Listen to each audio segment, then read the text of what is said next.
In today's video, I'm going to teach you how to make a zip file on Windows 10. Creating a zip file is a great way to compress files, making it easier to store and share them.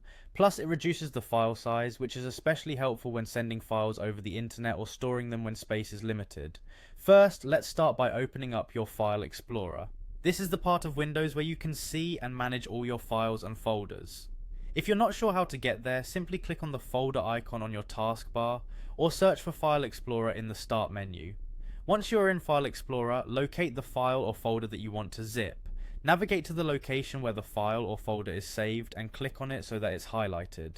Next, you'll need to right-click the file or folder. Doing this brings up a context menu with several options. From here, hover your mouse over the Send To option. This will open another submenu presenting you with additional choices. From the submenu, select Compressed Zipped Folder. When you choose this option, Windows will compress the file or folder and create a new zip file in the same location.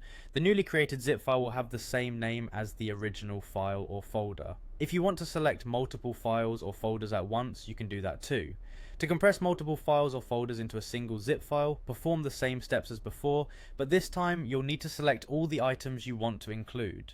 To select multiple items, hold down the Ctrl key and click each item you wish to include in the zip file. Once you've selected everything, perform the right click action and follow the same steps by hovering over Send To and choosing Compressed Zipped Folder.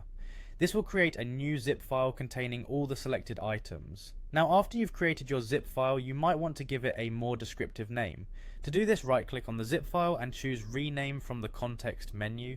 You can then type in a new name and press enter to save your changes. And there you have it, you've successfully created a zip file on Windows 10. This simple process allows you to keep your files organized and make file sharing quick and efficient. Thanks for watching, and be sure to check out our other tutorials for more helpful tips and tricks.